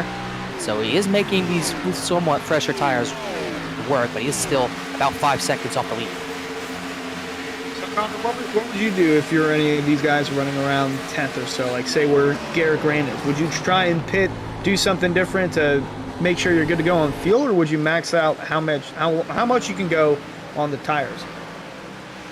I'm kind of, if usually the way I do strategy, I would do what the leaders are doing, pit 33, pit 66 or 67, that's your even stints. But if I'm somewhere in 10th, 6 seconds off the lead, you need to try to get a good finish and just find track position in general. You need to do something different, so maybe plan to go maybe 5 laps earlier than what you usually would. So around, that'll be lap 60, lap 61 for Garrett Grant. Somewhere around there where you can gain enough time to get that track position and not too far ahead of your planned pit strategy where you might still be able to have a chance of holding on to some track position if you pit that early. You got to kind of decide on when you're going to pit very, very early. So if I was Grant, I'd plan on coming in early and trying to hold on to track position for dear life.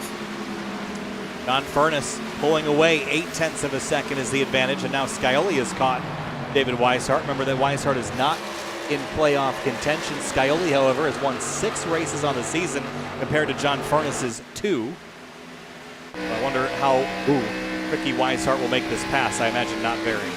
Here comes Brad Slaughter Jr. is what I was talking about. If you need track position, come in early. And I think Slaughter's the first one to try this a little bit. He's higher up than I would think someone doing this would do it, but this is going to be a bit of an aggressive strategy by Slaughter if he can make this work.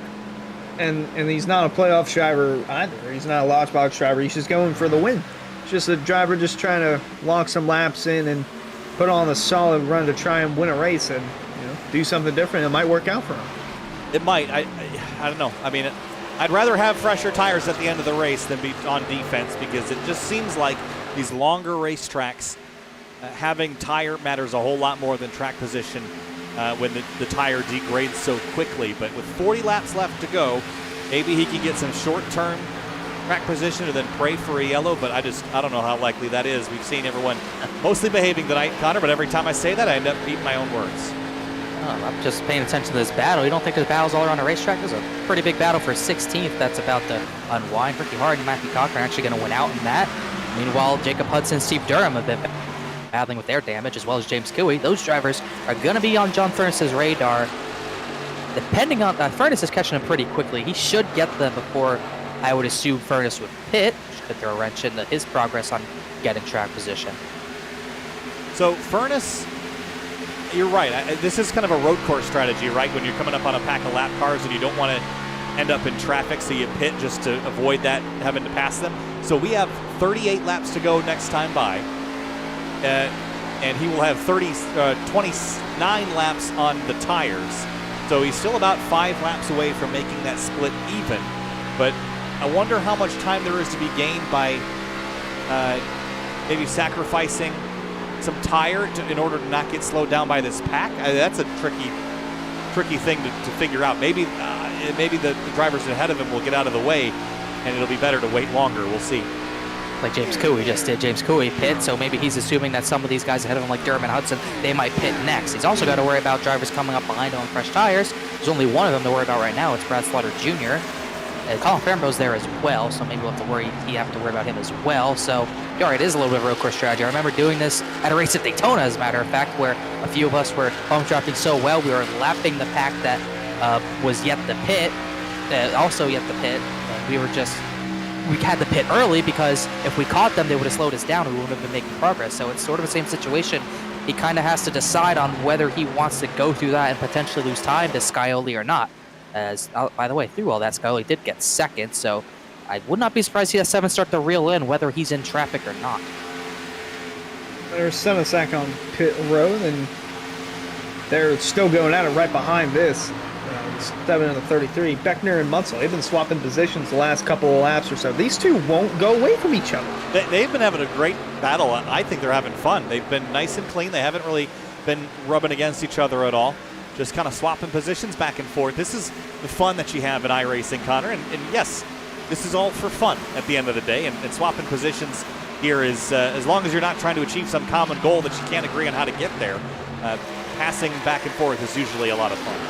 Yes, as Christopher Bell said at the Clash at the Coliseum, this is fun. We're having fun. Yes. I'm assuming that's what Beckner would think as well. He gets to keep the position there, and I can't imagine that it's not fun, especially when you're slipping and sliding at a 2-mile track in California. Can't get much more fun than this, I would think. And the only way that it would be more fun for these guys if it was for the lead. Well, I was going to say they might not be having fun in a minute. I was going to say they look like they're about to catch Fambro, but Fambro's actually closing in on Weishart, although he is multiple laps down. They're closing in on the leader, John Furness. That gap down just a tenth below a second. He's working his way around Stephen Durham. Here comes Scioli. Scioli's pitting now. Weishart's trying to as well, so they're going to try to get the jump. Oh, big slide for the 7. I think he got it down to speed. You see the 29 in the background and the 99 coming. Tommy Ryan closes on Rabel there.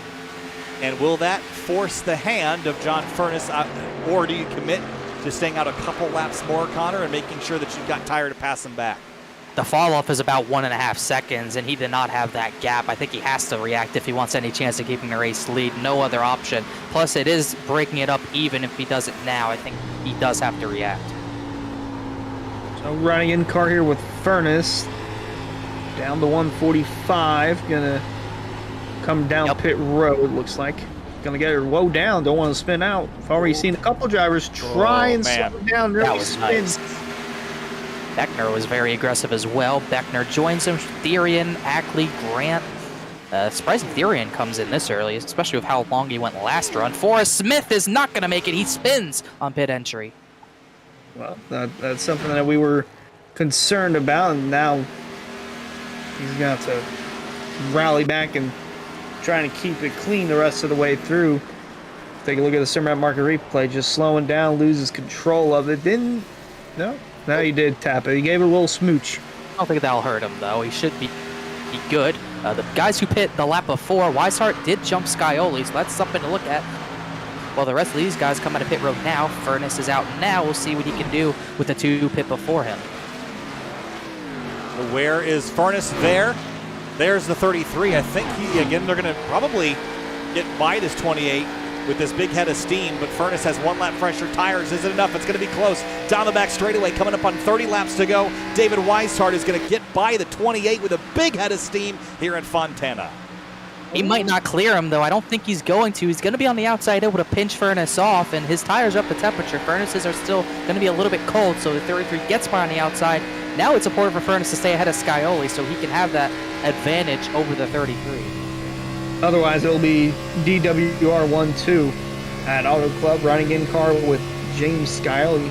Going to do everything he can to get in front of the 28, because not only would he put himself closer to winning, it would be putting the playoff competitor behind him. Remember that whoever wins this race, if they're a playoff competitor, they lock themselves into Nashville with a win tonight. And John Furness probably doesn't need that win, but I'm sure it would take a big load of pressure off his shoulders. Scioli in particular really doesn't need it, but I think he would just like it. Yeah, that's one way to put it. It's definitely going to be down to these 3. These guys have done such a good job getting on and off pit road both times under green. They've got a pretty sizable gap back. Travis Beckner, who should eventually cycle out to be 4th, I would think, but you do have to pay attention to Brad Slaughter Jr., who pit about 7 laps earlier even than these guys. He has about 6 seconds back to David Weishart, so it's likely going to be coming down pretty quickly in the next 32 plus laps, but it at least gives him a shot to maybe try to fight it. We're working their way around Ricky Hart, and they got a little close there. Here's a look at the race recap. Just over 30 to go. Only 1 yellow. That was on lap 2. That 13 lead changes and 6 different leaders. Might see another lead change here in the next handful of laps or so. Furness keeping in tow with the 33 of Weishart. Scioli not letting Furness go just yet. The top 3 once Mitchell pits, and in the 1 and 2. Furness is looking really good I think he's quicker than the 33, Connor, and he established that he was quicker over the long run on the previous run. So, but we did notice that the 33 was running him down at the end of that last stint, and including the 7 of Scioli. So with 30 laps to go, Furness has to be really cautious not to burn up his stuff getting by the 33, because then he will guarantee that they can run him back down when their tires come back to them later in the run. Big slide there from the 33. Ooh. I would say he has to try to get him now, though, because if he doesn't go for the pass, then James Scioli is going to try to get that position himself. So he really can't afford to just sit back and let the 33 run. That 7 is going to pressure him into driving harder than he wants to. He's probably going to have to drive hard to defend that position. He's kind of in a weird box. I wanted to be second before pit stops, but I don't want to be second right now. He's really got the worst of both worlds. Other Really than the fact tough. that he's second. So that's cool, too. Well, as far as the worst of, yeah, I guess that's fair. Well, it's actually actually- third. It's technically third, or it's technically fourth. Greg Mitchell is out there as well, but he cannot make it to the end. Once they cycle through, it'll be third, because Slaughter is 5 seconds ahead of these guys up the road, but not sure if he's going to be able to make it on fuel.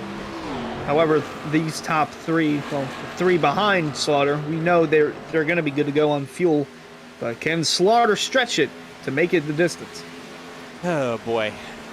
I would think he's good. I think that was planned. I think he can go there. The question is he going to get run down before much longer? And for what might cycle to be your overall lead in the end of things, here comes the 28 to the bottom of David Weishart. This is a critical moment in this playoff race. Look, he's closing in a little bit further behind. Travis Beckner is driving really hard to try to get back into this battle. Weishart clears, chops the nose of the 28 to kind of enunciate that he's clear. Meanwhile, Travis Beckner trying to drive really hard. Might be driving the tires off it, but he's driving hard to try to stay in the battle. About to scrape the wall there heading into the corner. He's driving so high up on the racetrack, but Furness looked low, couldn't get around Weishart. Gonna tuck back in, cool off the tires a little bit, just run the tire tracks of the 33. Get a run here, not going to be enough to go to the inside. Coming up on 25 laps to go. And Brad Slaughter Jr. is going to get caught because he is running about half a second slower right now as Greg Mitchell hits pit lane. It's going to cycle Slaughter to the lead. He's going to get passed, so this is really going to end up being your battle here, unless we get a yellow flag to break things up. So Weishart, Furness, Scioli, they need to battle, they want to battle, but they have to be cautious that they're not burning up the rubber on this abrasive surface. We mentioned earlier the track temp was falling. Well, it's climbed back up to 105. It's really a race to Brad Slaughter Jr. because I do not expect the 81 to just pull over for these 3. He's going to want to fight for the win. That's why he pit early, to get track position and try to fight for it. So whoever gets by him first has a really good shot at winning, because that 81 is not going to go down without a fight, and the first person to win the fight is likely going to be in the best spot, especially on tires, and with Slaughter potentially holding up his drivers behind. So we'll see if that works out. Really noticing Weishart sliding off the floor. It's what's really hindering him right now. Going into 1, it seemed like Furness had a big enough run to look low. Not going to do that. Gonna think twice of it, but yeah, they are catching the 81 in a hurry, and he's not going to pull over. He might block, might cost him. But I'm pretty sure that 81 is going to block for whatever he's got. Yeah, I'm not sure. I mean, what's it going to do for you? I mean, you're getting run down so fast, he might not even get a chance to block. I mean, that gap's coming down so quickly. It's almost 0.6 a lap now. We'll find out. 25 laps to go here, Connor.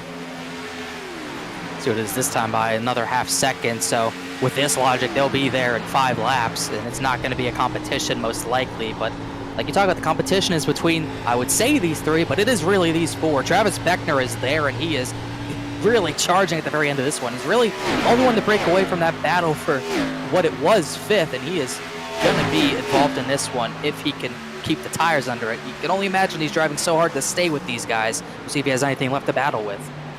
Yeah, Weishart Furness 42.1 that last time by. Beckner 41.9. He is closing the gap. Better be on the bumper of Scioli the next lap or 2. Here comes just the 28. like Furness is. Here comes the 28 for the lead. He's going to look to the inside. Good run here into turn 1. John Furness looking for his 3rd win on the season. Down to the bottom in turn 1, Connor, but this might be a losing fight here. There's no way David Weishart will let him go past him on the top. Weishart wants to be able to have he wants to be able to pinch him down if he wants to, but he didn't really pinch too hard. He will get the run off the top line, but they're pretty much going to be dead even in the 3 as they close it on the 81 more and more, as they also close in on Paul Irvin, who could play a factor. Weishart's got to pinch hard here, and he's definitely going to do that. Not quite. He's going to have the run off the corner to help him out, but Furness still keeping it interesting down on the bottom. They're about 1.3 back from the leader. They're going to catch Paul Irvin right there on the bottom, and Slaughter there in the fray. Scioli and Beckner just watching on as they close in on the leader. Yeah, he's got to clear him here. He can't. 33 throttles back up. Furness did a good job to kind of stay alongside the 33 on the front straightaway. Good run here for the 28 on exit, but so did the 33. It's going to be neck and neck into turn 3, Connor.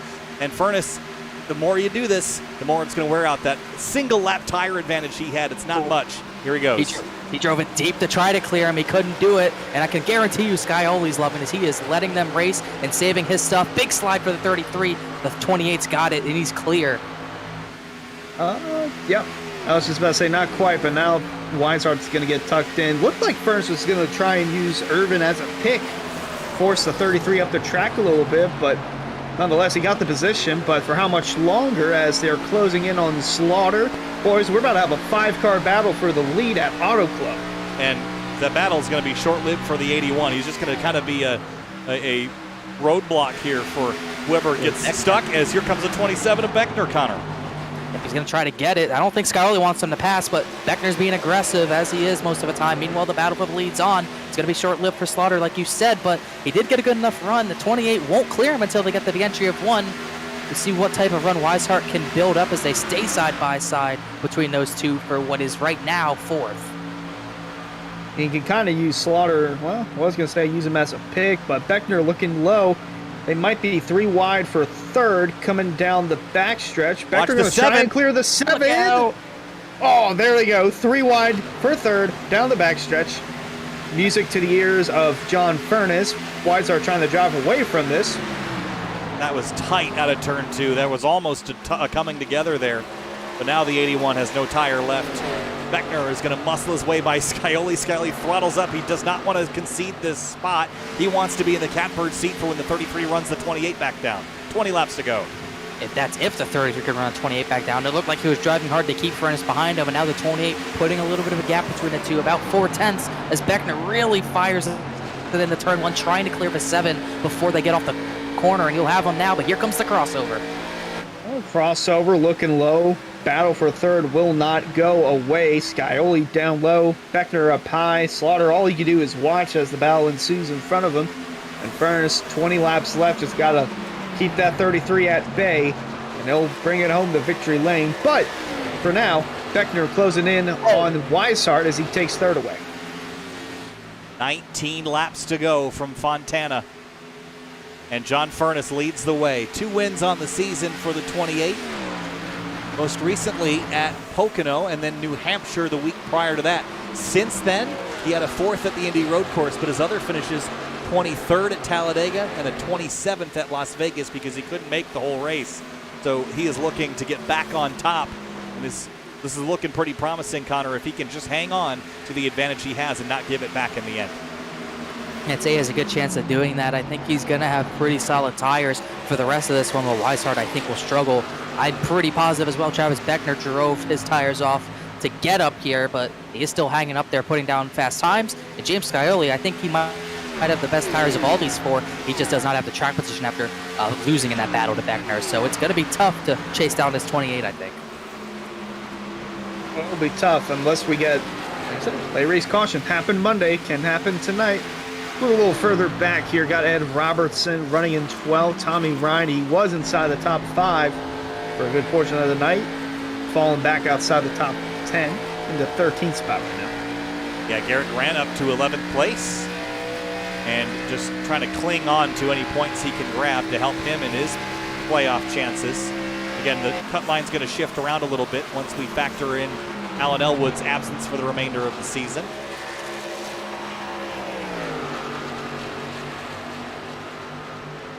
And the lead, big slide there for the 99. The lead is growing up to half a second. Connor, John's got to pace himself though, because we saw at the tail end of that previous run, he got run down And maybe it's not even the 33 he should be worrying about.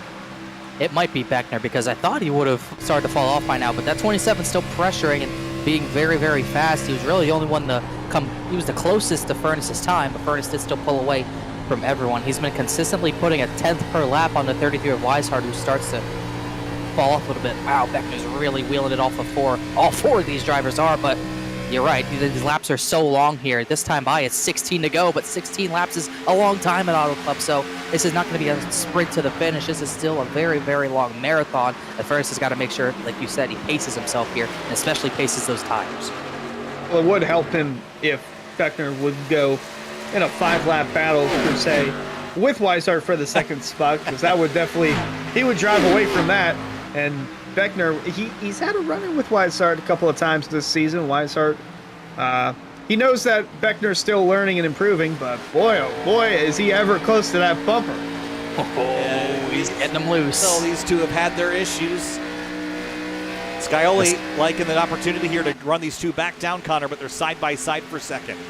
Beckner side drafting him. He got it close to his bumper to kind of push him up the track with the air a little bit. We'll see if it works. Weishart's going to pinch as hard as he can.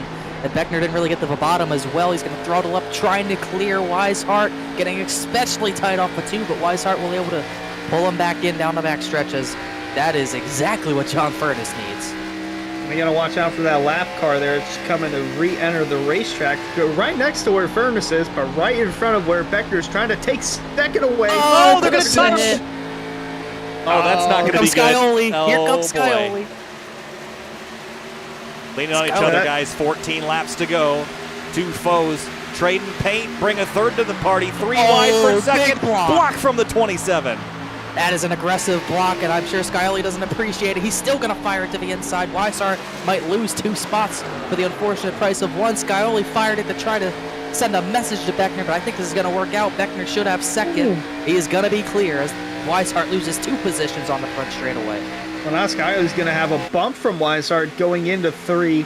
They're working their way down the backstretch now, but that costs about half a second between Furness and Beckner, just those 3 battling for, 2-3 laps, and not to mention Jeff Ryan. Well, he might not play a factor as he just came off pit road and have fresher tires than all these guys, but we'll have to see. 13 to go now. Yep, there we go. 13 to go. John Furness loved watching that in the mirror. And you know what drives everybody nuts about Travis Beckner, Connor, is when he drives aggressive, it works. And he passed both those 2. The block worked, the pass worked. Beckner's P2. Yeah, you can't be mad at it if it works, I suppose, but I don't think it's over just yet. I still think Scioli has fresher tires for these last 12 to 13 laps as Weishart starts to fall off even a little bit from the 7. So I don't think that battle for second's done yet. I don't think Weishart has anything to fight with, though, as Beckner is sliding a lot out of turn 4. Almost completely lost it there, and now the 7 has a big run. They're tracking in off of 4, going to cost him all that momentum as that's going to shift into the hands of James Scioli. And down in the 1, the 7 going to look for second from the 27. Might be tight here coming out of 2. Can't quite get there, but we're not done yet. Meanwhile, Jeff Ryan is kind of just staying put. He's not passing first, even though I believe his tires are much fresher. So we'll see if he gets out of the way of the battle for second and try to leave it to these 4. A replay from last lap with how sideways Beckner was coming out of 4. Woo! Wow. Didn't even hit the wall. Watch the hands inside the cockpit. Oh, big counter steer. Hung that corner panel all the way out to the outside fence and didn't quite hit it, but got very, very close. I would say it's not working. He actually did still run the same exact lap as John Furness, so I guess being even with him's good, but you need more than that when you're 1.2 seconds behind. You need 10ths per lap, not to break even. Yeah, they're going to need about 10th per lap now as gap is still around 1.1 to 1.2 seconds between Beckner and Furness, and catching the 37 of Ryan on the outside. 10 laps to go, 20 miles in round 15 of the Area Lodgebox Series, round 3 of 5 of the playoffs, and John Furness is in command. The 3 behind them still scrapping for spots as the 7's back to the inside. Beckner didn't want to block there. I think he wants the outside to defend and pinch the 7, but I don't know how much it's going to help him. I think Scioli's stronger, but he just cannot get off the corners well enough to do anything off the corners with Travis Beckner. Seemed like he made that move to the inside to try and pinch Beckner up with the 37 of Ryan. Didn't work out. As they're catching him now, it seemed like that's what Scioli was trying to do. It's not going to work out. It's just going to cost time for both of them. And speaking of time, there is Slaughter, who fallen back to 7th. But right behind the 38 of Therian, this is going to be crucial for a playoff spot for him. Yeah, I think Therian, he just got by the 81, so moved the 38 up to 6th. And this is important for Therian because he was the last seed coming into the night. He really needs some points. He's going to gain some on Rabel, Grant, and especially Greg Mitchell. So this could be a good night for Therian. It's not going to be a win, but it's going to put him in contention, certainly, to move on after Richmond. Here's the 7 car again. Connor back to the bumper of the 27, going to give him a shot here into turn 3. Even a Kevin Harvick move, just shove him into the corner faster than he wants to go and maybe try to get the run out of 4. He's going to try to get a more straight exit out of 4 while 27 sideways again. Completely dirt tracks. The thing is, the 33 falls out of the picture, really struggling as Scioli has the run down the front, but he just hasn't been able to do anything when he gets under him. Oh, I think, did he just put Ryan? I couldn't tell there. I thought Weishart might have put Ryan in the wall, but this battle for second still rages on. Still going on. Seemed like the 7 tried to get Beckner to dive low. Beckner did not budge, and now he's going to have to try and pass him down low. Has a nice run down the back, going to get up to the bumper, but he's going to have to send it in the corner if he wants to get around Beckner now. Still, they're coming to 7 to go now, but gotta get him loose. Just going to try to get him loose or force him to make a mistake here, like we've seen a couple of times. Coming out of 4. Woo! Not as loose that time, but big enough run. He's going to try and block. Gonna try. No, can't do it. Scioli's going to have a run heading into 1. They signed up for a race, didn't they? Side by side into turn 1. Beckner trying to defend. This isn't going to lock him into a championship run here because Furness might run away with that, but these are critical points that they all could use to make sure that they advance next week. Scioli over the radio saying 3 strikes, you're out. I think the patience has ran thin for Scioli as they come to 6 laps to go next time by with Furness just riding into the California sunset as Beckner chops down. He might be on his 4th strike at this rate as Watch the off. Battle. He's sideways out of 4 still. But he's making speed doing it somehow, and Scioli just does not have an answer. Well, there's a way, and Beckner's found that way, although he's got to hold on to 2nd now because there's no way he catches Furness with 6 to go. Coming back to 5 laps to go. It's going to be incredibly crucial. By the way, Justin Munsel's run down Weishart. There still could be a swap there. None of those drivers are battling for championship positions, but we'll keep it on our radar here as we get close to the end. A lot of that's because Jeff Ryan will not let him by very easily. I think they did make contact and Ryan's not happy, so that could be playing a factor as well. Munsel's 10th faster than that 33, who really drove his stuff off trying to defend John. Whoa, here comes Scioli. Massive run here coming out of 4. He's yawning too. No, not yet. Gonna wait till a little bit closer towards the end of that. I put my channel points on. He's gonna hit him at some point. Someone's gonna hit the other. Oh boy, here we go. Off into turn 1. Is it here? Not quite. He's getting as close as he can to loosen them up without hitting him. He's gonna do a crossover. Beckner's so sideways. Scioli has the clean air. Beckner's gonna protect it though. There's the contact. I'm expecting bigger hits, but Scioli hit the wall. Oh, it's happening here. It's going to happen right here heading into 3. He's going to lay the front bumper to the rear bumper of Beckner. He's not close enough to do it this lap.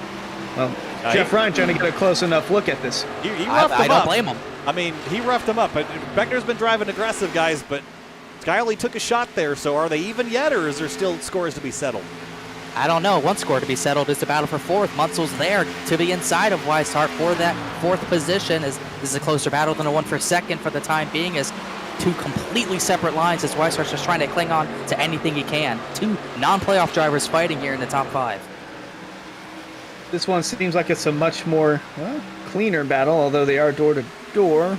Well, don't make contact now, because then it won't be clean. Yes, that's how that works.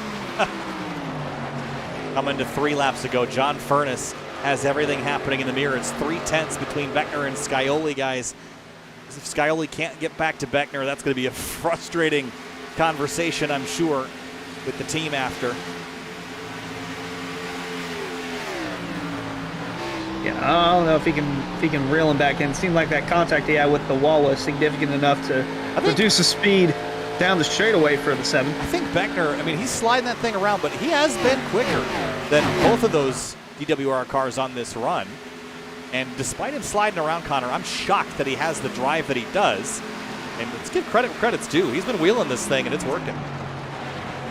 And yeah, as Hunter pointed out, I think that was a big enough hit to really knock the speed out of that 7. Oh my goodness, he keeps doing it the worst out of 4, Beckner does, but I do think Skyler's just lost something. He's in danger of maybe losing the position to Justin Munsell because he has dropped back pretty harshly in the last 2 laps, 2/10 slower than Beckner that time when he was looking like he was easily going to make some sort of pass by the end of this one. Well, Ernst just has to make it to the line, make it to the way, and bring it home one more lap, and then he's got a shot at the championship guaranteed. Although anything can happen here in these next 2 turns. Anything can and will happen, Murphy's Law. But John Furness putting himself in a great position here at Fontana. Didn't lead a whole lot of laps in the first half of the race. There's some drama ahead of him. That was the 84 in the wall. White flag waves, though. It's 2 miles left for John Furness and 2 miles left for Scioli to hang on to 3rd. It's been a great drive. Furness was patient enough to get the move done before they got the Brad Slaughter Jr., and that was the big key. Getting by before they got the V81 was pretty huge, and it's just been smooth sailing ever since he took that lead as the battle for 3rd. Not over yet. Munsell is there. Although Scioli has the biggest cushion amongst the playoff drivers, still wants to come home with a podium spot, but Munsell looking to take that away in the next 2 corners here. 3 and 4. The battle is on for P3. John Furness is going to round turn 4. He's going to pick up his 3rd win on the season. And cue the music. John Furness is going to Music City. He gets it done in Nashville, or in Fontana, and heads to Nashville for a championship run. And Munsell gets Scioli by 87 thousandths of a second, guys. And Scioli gets immediately off the track. Definitely not happy with that. Weishart completes the top 5. Theory in 6. Slaughter, Rabel, Ackley, and Bryce Senesac the top 10. What a race, and what a clean race, other than the one incident we had. A very solid night of racing once again. Well, even numbers 1. Dang it. What? I thought you picked him. Oh, did I? I know I picked him. I think Kyle went with odd. I went with odd numbers and then picked the 28 to win, so that you see how my brain thinks, apparently. Well, good enough. Nonetheless, I'll take all the channel points that were wagered. Talked to Weishart after the race. Maybe it's about the door there. It might have been more than just a friendly door to Beckner. Yeah, I don't know that there is such a thing. I think in this particular instance, I don't think Beckner did a whole lot wrong. They had one little minor coming together, but beyond that, I think there was some prior incidents playing up in the DWR guys' minds, I'm sure. But John Furness saw it all in the mirror. Checkered flag, 3rd win on the year. And it will celebrate here at Fontana. No more deserving burnout than that one.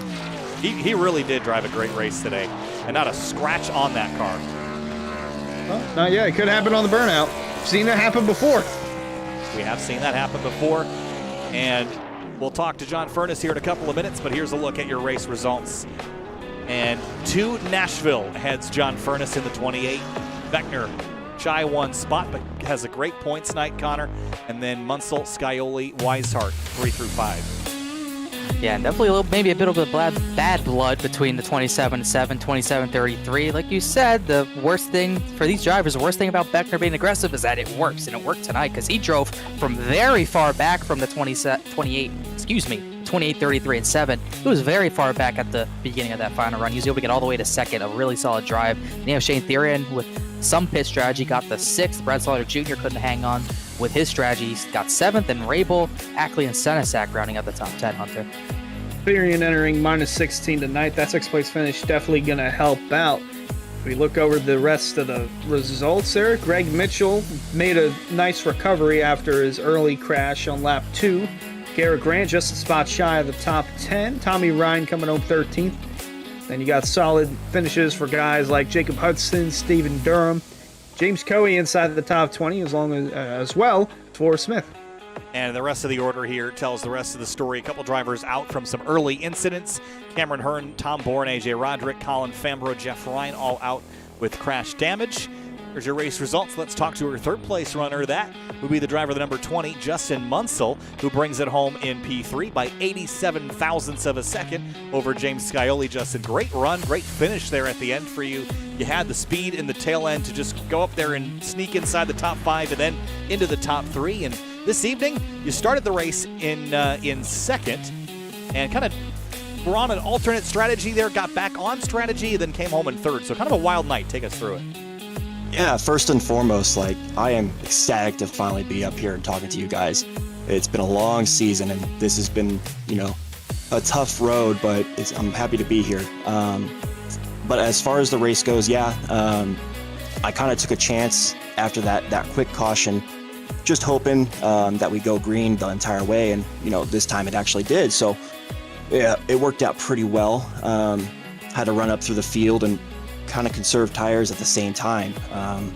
Of course, once I got up to about 5th, 4th, or whatever it was, the tires kind of evened out with the rest of the guys. So the strategy didn't really work out the way I wanted it to. And then I ended up having to pit a little bit later than everybody else to kind of get the most out of the tires I had. So obviously I was trying to catch up every single run. But luckily, those guys kept on running really, really hard those last 10, 15 laps. So I was able to kind of drive them down and catch Scioli at that last lap. Really couldn't have worked out any better. Well, Justin, it was a great run for you and put you in the right spot at the right time. No playoffs, no season championship to go after, but searching for wins. We head to Richmond next week and then to Nashville. Do you think you can be an upset here with the playoff competitors? We'll see. I don't know if you guys have noticed the last few weeks, I've been trying different strategies, trying to see if I could sneak a win based on strategy. Because, Furness, Scioli, Beckner, all those guys, they're all top-notch drivers. It's tough to get them on pure speed, so I've been trying to find different ways to get an advantage, and they haven't worked out until today. So for Richmond and Nashville, we'll see. I know they're going to be running for a championship, so I'm going to be trying my best to get the best finish I can with momentum going into next season. But I really don't want to, ruin their championship or their point standing. So, we gotta find that balance. Well, finding the balance is a P3 for Justin tonight. Hey, Justin, congratulations. We'll see you next week at Richmond. Good luck. Thanks, guys. Thank you. Moving on now to our second place runner. That was Travis Beckner in the number 27. Some paint trading and sparks flying out there a little bit tonight, Travis, but another great run for you in that 27 car. A good points night leaves you third in the standings, leaving here with a pretty comfortable margin over the cut line heading into Nashville. A little bit of bumps and scrapes there with some of the GWR guys, but you got it done, slipping and sliding that 27 car all over the place. How'd you keep the tires under you? Honestly, I don't know. It was the setup was fun, but there towards the end, it just started getting super loose off of 4 when Scioli was tucked up underneath me, and rubbish racing. If they don't like it, they don't like it. But that's the way I've always raced. Well, got you second place tonight, Travis. Hey, congratulations, man. Good night for you, and it was fun watching you drift that car out of turn 4. You were really manhandling it, but it worked out for you. So Richmond next week, you think you can win there? Season 1 in the Truck Series, I did really good until I got wrecked by a lap car. It was between Cameron Hearn and I, so I'd like to think I'll do pretty good, and before I go, I'd like to thank a few people, though. Y'all, of course, for coming out and having the amazing broadcast every night.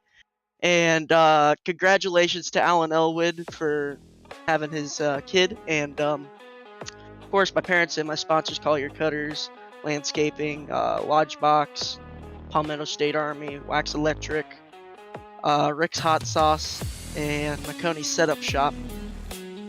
And one more. And, yep, one more. And everybody else tonight that came out and raced. We usually don't get a good car count like this in the Xfinity Series once the playoffs start, but it was a pretty good car count tonight, or a decent one. Really good car count. You beat all but one, Travis. P2 tonight. We'll see you next week. Thank you. See ya.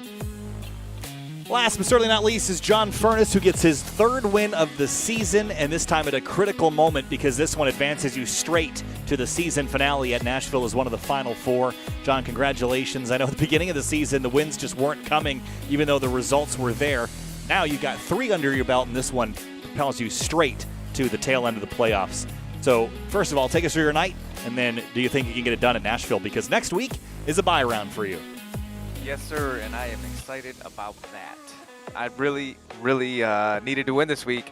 I came in here with the plan to win, honestly. And, like, when we started the season, I didn't know many of these guys, and I figured I'd come in here and I'd race everybody clean and see what's going on before I try and, really go crazy. And not that we went crazy today. I think I did the opposite today. I think I just did the best job at being smooth and saved my stuff today, and it paid off. So I'm from Michigan, and Michigan's pretty close to this track, so I got a lot of laps at this type of racetrack, and man, it really paid off because we're in the playoffs now, or we're in the championship rather. So that's huge. That's big time. Well, you're going to head straight to Nashville and compete for a championship there. You just got to finish ahead of everybody else. Best of luck there. You did it tonight. Yeah. Really looking forward to it. Gonna get a lot of time to practice the next couple weeks because I don't care about Richmond. So that's great for me and great for the team. I just hope that I can, help my teammates get in it as well. So I got a great team here. Garrett, Greg, and Dom, and we all work really well together, and I appreciate those guys, and I just hope that they can also make it to the Final Four as well. But I'd like to give a shout out to NAI, DeLeo Brand, Maggie Urbag, Eat, Sleep, and Race, and the whole Physique's Motorsports team. We do it all together, so it's I'm glad to put the team into victory lane again. And you did it tonight. Win number 3 for the 28th this season, John. Congratulations. We'll see you next week at Richmond, but we'll talk to you again at Nashville. We'll see you there. Thanks, guys. Have a good one. You too. And before we wrap things up, a couple more thanks of our own before we wrap up this evening's event here at Auto Club Speedway. Fans, be sure to check out rickshotsauce.com for some of the best hot sauces made locally in South Florida. Be sure to follow the Rick's Hot Sauce Rookie of the Year battle in the Area Cup Series and see who will take home the $100 prize as the highest finishing rookie in the points standings. And be sure to check out areiiracing.shop for merchandise to represent your favorite driver. Shop from our selection of t-shirts, sweatshirts, hoodies, stickers, and more. You can use code SWAN for 10% off your order at checkout. Hunter, final thoughts briefly here on Auto Club. It was a fun race tonight. John Furness gets his 3rd win of the year. Absolutely fun race indeed. Fun all weekend around at Auto Club, but we go from a big 2-mile D-shaped oval down to a 3/4 of a mile short track in Richmond, where we eliminate 4 drivers next week. Looking forward to that. Short tracks always mean short tempers. Connor, final thoughts on Auto Club, and we're heading to Richmond next week. Shouldn't be getting made in the short track, that's for sure. This thing provides great racing. We saw it once again. We saw great racing all throughout the field, just we almost always see in the Lodgebox series, but especially great racing at the front. At one point, we had 5 cars under a blanket for the lead. At the very end, it was at 28, so fast. 3rd win of the season. Still very impressed by Travis Beckner, what he did on old tires, sliding that thing out of turn 4. Very impressive stuff, and just a fun race. Auto Club, it's hard to disappoint. And this week, from the start of Monday night, the end of that race to tonight, and the fireworks we saw at the end for second on back, definitely didn't disappoint this week. Certainly didn't. Richmond next week is the last of the round of 8, all 3 series. We'll see you from Richmond, Virginia next week for the Area Cup Series, Truck Series, and Lodgebox Series. Kyle Heyer, Hunter Sleppy, and Connor Horn bringing it to you. We'll see you there.